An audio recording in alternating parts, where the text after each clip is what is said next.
Hola, ¿qué tal? Para Emblemas de México, el poder de la imagen en la nueva era de la información. El día de hoy continuamos con el caso legal que enfrenta el presidente internacional de la Iglesia de la Luz del Mundo, Naasón Joaquín García. Les presentamos la siguiente información. En esta ocasión analizaremos las violaciones a la primera enmienda por la discriminación religiosa, así como al derecho de igualdad que estipula la 14ª enmienda y una fianza violatoria a la 8ª enmienda en el caso legal del director internacional de la Iglesia a la Luz del Mundo, Naasón Joaquín García. Quiero comenzar con la siguiente frase de Martin Luther King, que decía y expresaba: la injusticia en cualquier parte es una amenaza a la justicia en todas partes. La justicia se basa en el respeto a los derechos humanos de cada persona. Así lo proclama la Declaración Universal de Derechos Humanos. La libertad, la justicia y la paz en el mundo tienen por base el reconocimiento de la dignidad intrínseca, de los derechos iguales e inalienables de todos los miembros de la familia humana. Cuando una persona acusada de haber cometido un delito es sometida a juicio, se enfrenta a la maquinaria del Estado. El tratado que se dispensa a una persona cuando se le acusa de un delito demuestra efectivamente hasta qué punto un Estado respeta los derechos humanos individuales y el Estado de Derecho. Cada proceso penal que se celebra pone a prueba el compromiso del Estado con la justicia y el respeto por los derechos humanos. La prueba de ese compromiso es incluso más rigurosa cuando a una persona se le acusa de delitos que amenazan la seguridad de una sociedad,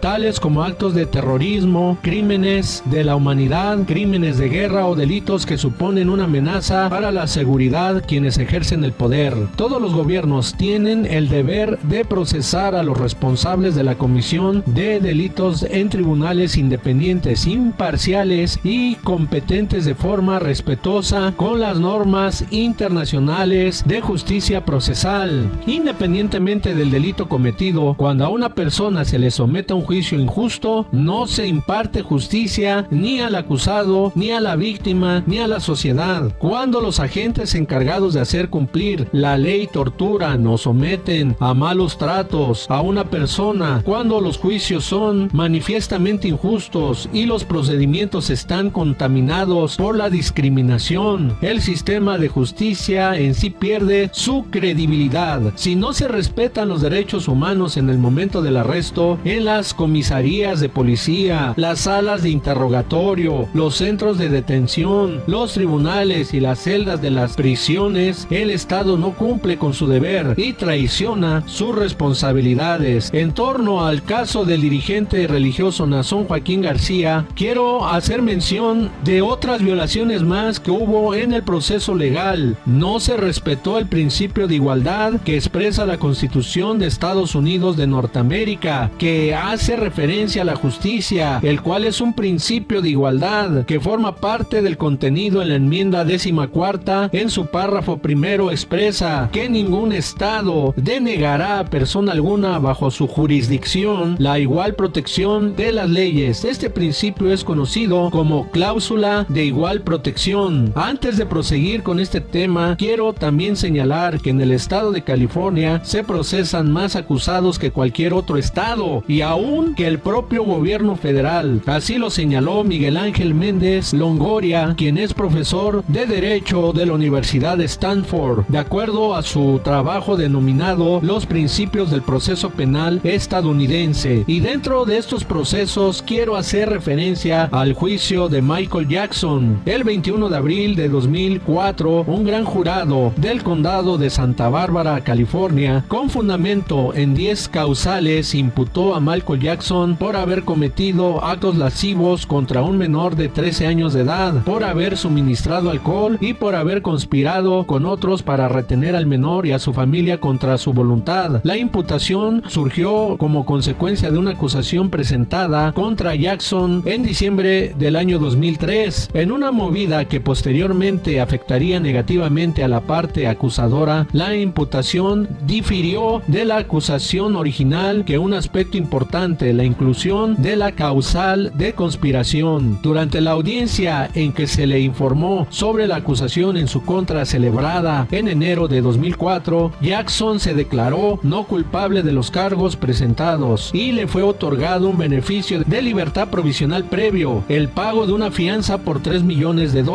mientras que en el caso legal del dirigente religioso Naasón Joaquín García, quien también se declaró no culpable, vimos todo lo contrario, ya que le negaron la libertad provisional y además le impusieron una multa histórica de $90 millones, violentando de esta manera 3 enmiendas de la Constitución de los Estados Unidos de Norteamérica. La primera enmienda sobre la libertad de expresión, libertad religiosa, discurso de odio, racismo, etc. La enmienda octava, la cual prohíbe que el gobierno federal imponga fianzas excesivas a castigos inusuales o crueles. Y la 14ª enmienda, la cual hace referencia a la cláusula del debido proceso y la cláusula sobre protección igualitaria. E incluso haciendo esta referencia de la enmienda sobre protección igualitaria, hay otro punto importante de mencionar en cuanto a la forma de presentarse en las audiencias. También no hubo igualdad de trato en su presentación. Por ejemplo, citaré el juicio que le están haciendo a Gerardo García Luna, de acuerdo al periódico El Milenio del día 12 de enero de 2023, quien asistió a su juicio de traje. De hecho, el juez Brian Cowan ordenó que se le permitiera a García Luna tener acceso a ropa de civil, dándole este privilegio a este personaje de la política mexicana. Sin embargo, todo lo contrario se vio con el director internacional de la Iglesia La Luz del Mundo, Naasón Joaquín García, a quien nunca se le permitió presentarse con ropa de civil a sus audiencias, sino que le denigraron y lo discriminaron, violentando la primera enmienda, notándose un crimen de odio y discriminación religiosa contra su persona. Les presentamos un diagnóstico jurídico referente a las violaciones a las garantías del dirigente religioso en la audiencia de sentencia del director internacional de la Iglesia La Luz del Mundo, Naasón Joaquín García, la cual se efectuó el día 8 de junio de 2022 en la Corte de Los Ángeles, California, en los Estados Unidos. En esta audiencia se vieron muchas inconsistencias y violaciones a las garantías y a los derechos constitucionales del dirigente religioso, con lo que expresa la sexta enmienda de la Constitución de los Estados Unidos de Norteamérica. Cabe señalar que en la audiencia se presentaron las acusadoras ocultando sus rostros sin identificarse ante la corte, violentando de esta manera la Constitución de aquel país estadounidense. De hecho, este acto anteriormente ya lo había visorado el abogado Alan Jackson en su moción presentada ante la corte en el año 2021, en donde apuntala que el gobierno ya ha declarado que su intención es ocultar la identidad de todos sus testigos, no solo de las Jane Does, las 5 mujeres anónimas mencionadas en el caso. El abogado de la defensa también hizo hincapié que debido a que los testigos no tendrán nombre, eso obliga al jurado a poner gran énfasis en el comportamiento de esos testigos al hacer sus determinaciones de credibilidad. Esto obligaría al señor García a confrontar sombras sin nombre, sin rostro, a diferencia de las personas reales que el jurado puede ver, agregó el litigante en esta nota que publicaron algunos medios como Ciudadanos por México en su publicación del día 12 de enero de 2022. De hecho, la sexta enmienda dice claramente que se debe carear a los testigos contra el acusado y los abogados tienen el derecho de poder hacer preguntas y repreguntas a las denunciantes para llegar a la verdad. Sin embargo, fue notorio que en la audiencia del día 8 de junio de 2022 que ni el acusado ni sus abogados de defensa no les permitieron ejercer este derecho que expresa la sexta enmienda de confrontar a los testigos presentados ante la corte. De hecho, durante la audiencia al acusado no le permitieron ni siquiera voltear a ver a sus denunciantes, ni mucho menos les permitieron a sus abogados defenderlo, pues es una garantía que debió hacerse efectiva ante la corte, ya que es un derecho garante que se tiene por decreto constitucional que menciona la sexta enmienda. En el momento de dictar sentencia, el juez Ronald Cohen insultó al dirigente religioso llamándole un depredador sexual. And as to the defendant,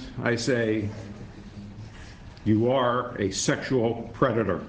Este insulto es una falta de respeto por parte del juez Ronald Cohen. Esto es una violación del juez que, de acuerdo al Código de Conducta de los Jueces de Estados Unidos, en su regla 3, que expresa: el juez deberá desempeñar los deberes del cargo de manera, en su inciso A, titulado Responsabilidades de adjudicación. En su numeral 3 menciona textualmente: el juez deberá ser paciente, digno, respetuoso y cortés con los litigantes, miembros del jurado, testigos, abogados y otros quienes el juez trata de manera oficial, y deberá requerir una conducta similar de quienes se encuentran sujetos al control del juez, incluso los abogados, en la medida concordante con su función en el proceso adversario, imparcial y diligente. De por sí, el debido proceso del dirigente religioso fue totalmente violentado, por lo que este caso fue desestimado el 7 de abril de 2020 por la Corte de Apelaciones del Estado de California. Quiero finalizar citando al expresidente de los Estados Unidos, Theodore Roosevelt: ningún hombre está por encima de la ley y ningún hombre está debajo de ella. No pedimos el permiso de nadie cuando le exigimos que la obedezca. La obediencia a la ley se exige como un derecho, no se pide un favor. Los jueces que imparten justicia en sus países deben ser percibidos como individuos morales y sujetos a castigos pertinentes cuando sea necesario. Nada más que el Estado de Derecho está en juego. Informó para Emblemas de México Daniel Cruz Benítez. Nos vemos en el siguiente reportaje. Muchas gracias.